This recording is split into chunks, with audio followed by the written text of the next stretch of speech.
नमस्कार, मैं हूं वाल्मीकि पांडे और आप देख रहे हैं पड़ताल। आज हम इस पड़ताल में बात करने जा रहे हैं एक ऐसे गैंगस्टर की जो लगातार सुर्खियों में, आप सब भी उस गैंगस्टर को देख रहे हैं और उस गैंगस्टर के डर को भी आप देख रहे हैं कि किस तरीके से वो डरा हुआ गैंगस्टर है। और डरा हुआ इसलिए है क्योंकि जिस स्टेट की बात है और जिस स्टेट का वो गैंगस्टर है वहाँ पे बीजेपी की सरकार है। तो ये सारी चीज़ें जो है दर्शाती है बीजेपी के सरकार के वक्त में कि किस तरीके से उनके शासनकाल में जो गैंगस्टर है वो किस तरीके से डरे हुए हैं। उसी गैंगस्टर की बात करें, जी हाँ, आतिक अहमद की आज हम इस कहानी में बात करेंगे। वो आतिक अहमद जो कि जुर्म की सैकड़ों कहानियों को पार कर चुका है, वो आतिक अहमद की आज हम बात करेंगे जिसको सज़ा भी मिल चुकी है। उस आतिक अहमद की हम बात करेंगे जो 45 सालों से जिस आतिक अहमद के ऊपर अभी तक कोई शिकंजा नहीं कसा गया। जी हम उस आतिक अहमद की बात करेंगे, वो आतिक अहमद जिसके इशारों पे एक व्यक्ति के ऊपर गोलियां और बम से लगातार हमला किया जाता है। जी हम उस आतिक अहमद की बात करने जा रहे हैं। वो आतिक अहमद जिसके दहशत से पूरा इलाका दहल उठता था। उस आतिक अहमद और उसके भाई के बारे में चर्चा करेंगे कि आखिर वो इस जुर्म की दुनिया में पहला कदम कैसे उस आतिक अहमद ने रखा था और आखिर उस पीछे की कहानी क्या है और कैसे पुलिस की दबिश पड़ी और आज कैसे वो उम्र कैद की सज़ा सुनाई गई। इन सारों मुद्दों पे आज हम बात करेंगे इस आतिक अहमद के सब पूरे काले कारनामे के। सबसे पहले हम बात करते हैं कि देश की सियासत में कई ऐसे नेता हैं जो जुर्म की दुनिया को छोड़ के राजनीतिक का सफ़र और राजनीतिक का रास्ता अपनाया है, लेकिन क्या राजनीतिक का रास्ता अपनाने के बाद भी वो जुर्म, वो जो डराने और धमकाने की जो उनकी आदतें हैं, जो जिस खौफ से वो लोगों को रखा करते थे राजनीति में आने के बाद, क्या वो बदल चुके हैं? लेकिन नहीं, उन सारों मुद्दों पे बात करेंगे कि कौन है आतिक अहमद। आतिक अहमद का जन्म 10 अगस्त 1962 को उत्तर प्रदेश के श्रावस्ती में हुआ था। उत्तर प्रदेश में ही एक जगह है जहाँ पर उसका जन्म हुआ था। और उस जन्म की सबसे मतलब कि जन्म से ही बात करें तो कोई पढ़ाई लिखाई में आतिक अहमद रुचि नहीं रखता था, कभी भी वो पढ़ने में इंटरेस्ट ही नहीं रखा आतिक अहमद। और इसीलिए उसने हाई स्कूल में पहली बार उसने जब परीक्षा दी तो वो फेल हो गया था। पढ़ाई लिखाई उसे आती नहीं थी, पढ़ना उसे पसंद नहीं था। बाद में उसने पढ़ाई भी छोड़ दी अपने उस स्कूल में, क्योंकि 10 अगस्त 1962 से लेके आज ये 2023 का दौर चल रहा है, तो उस वक्त से लेके इस वक्त की उसकी पूरी कहानी है। और उस पूरी कहानी में हम जब बात करते हैं तो ये एक ना समझ, बिना पढ़ा लिखा एक व्यक्ति था जिसने आज जुर्म की दुनिया का बेताज बादशाह माना जाता है। वो आतिक अहमद जो माफियाओं की तरह आतिक अहमद ने भी जुर्म की दुनिया में सियासत की दुनिया का रुख किया था। पूर्वांचल और इलाहाबाद में सरकारी ठेकेदारी, खनन, उगाही के कई ऐसे मामलों में जिसका नाम भी काफ़ी चर्चा में आया था। उस वक्त इन जो सारे मामलों की मैं जो जिक्र कर रहा हूँ, इसी मामलों से आतिक अहमद जो है चर्चा का विषय बना था और चर्चा में आया था। सबसे पहला जब उसने जुर्म किया वो उस वक्त उसकी उम्र 17 साल, महज मात्र 17 साल की उम्र थी जिस वक्त पहला मुकदमा उसके ऊपर लिखा गया आतिक अहमद के ऊपर। तो कैसे आपने जाना कि जिस तरीके से आतिक अहमद का जन्म हुआ और कैसे वो हाई स्कूल में पढ़ाई भी नहीं कर पाया, उसके बाद ठेकेदारी खनन में उसकी संलिप्तता पाई गई और पहला जो मुकदमा 17 साल की उम्र में उसके ऊपर लिखा गया। जवानी की दहलीज पर कदम रखते ही जिस तरीके से आतिक अहमद के खिलाफ पहला मामला दर्ज हुआ वो मुकदमा था हत्या का। यह बात 1989 की है जब 17 साल की उम्र में आतिक अहमद पर कत्ल का इल्ज़ाम लगा था।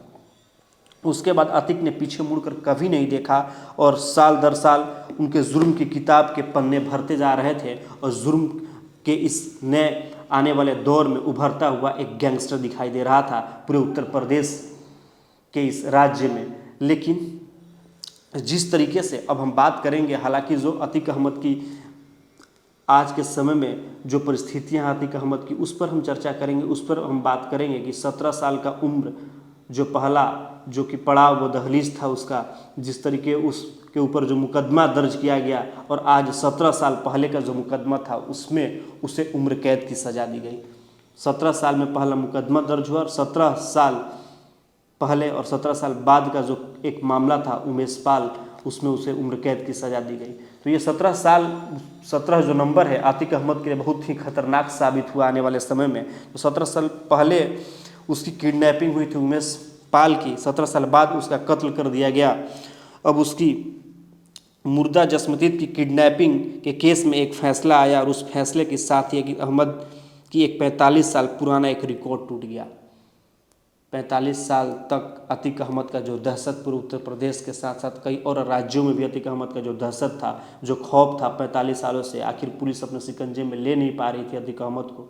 लेकिन फिर भी पुलिस ने दबिश बनाया और उसे पकड़ा।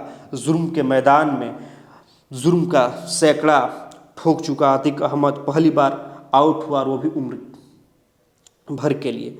लेकिन 2005 में एक कत्ल होता है और 18 साल बाद भी उस मुकदमे में फैसले का इंतज़ार रहता है।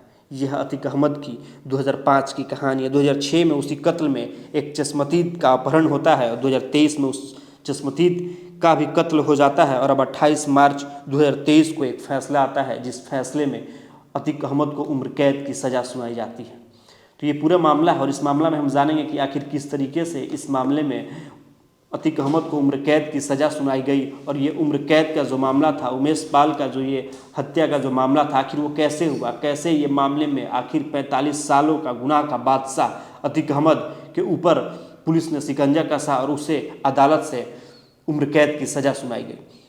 कत्ल के चश्मदीद जो किडनैपिंग के लिए 3 लोगों को उम्र कैद की सज़ा सुनाई जाती है, पर अफसोस इस बात का है कि यह फैसला सुनने के लिए वो चश्मदीद खुद अदालत में मौजूद ही नहीं रहता है। उस आखिर क्यों नहीं रहता है, ये सबसे बड़ी विडंबना है।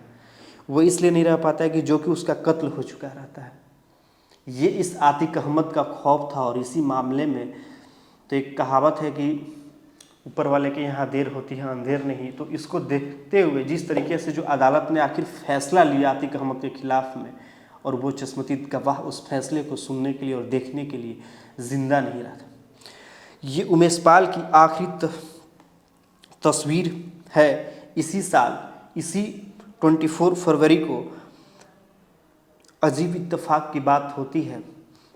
देखिए कि उमेश पाल इसी गाड़ी से बस अभी अभी प्रयागराज से उसी FD MLA कोर्ट से लौटता था, और उसी कोर्ट ने अतीक अहमद को उसी की किडनैपिंग केस में उम्र कैद की सज़ा सुनाती है।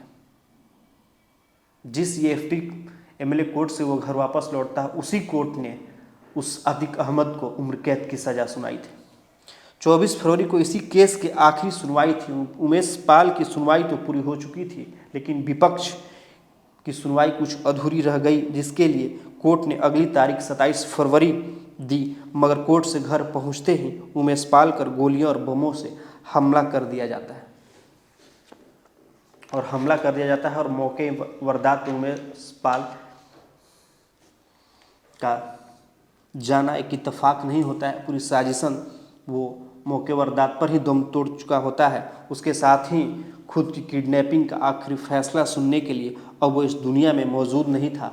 अपने ही मुकदमे में उसकी आखिरी सुनवाई ठीक उसी दिन हुई जिस दिन उसकी हत्या हुई। ये भी सोचने वाली बात है। तो उमेश पाल की किडनैपिंग केस में अतीक अहमद समेत 3 लोगों के ऊपर उम्र कैद की सज़ा सुना दी गई, और इसके साथ ही करीब 45 सालों में ये पहला मौका आया जब 100 से भी ज़्यादा मुकदमों में मालिक अतीक अहमद को किसी जुर्म के लिए सज़ा दी गई।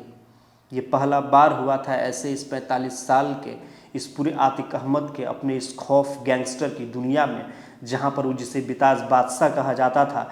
लगातार कई वीडियो आपने देखा अतीक अहमद का, लेकिन ये पहला उमेश पाल का ये मामला था जिसमें 100 आंकड़े पार करने के बावजूद भी इस यहाँ पर जाकर अतीक अहमद फंसा और उसे उम्र कैद की सज़ा दी गई। और इस तरीके से आज वो जेल के सलाखों के पीछे है, और डर और खौफ का जो मंजर है वो अतीक अहमद की आंखों में आज भी दिखाई देता है कि कहीं उत्तर प्रदेश पुलिस के द्वारा मेरा इनकाउंटर न कर दिया जाए।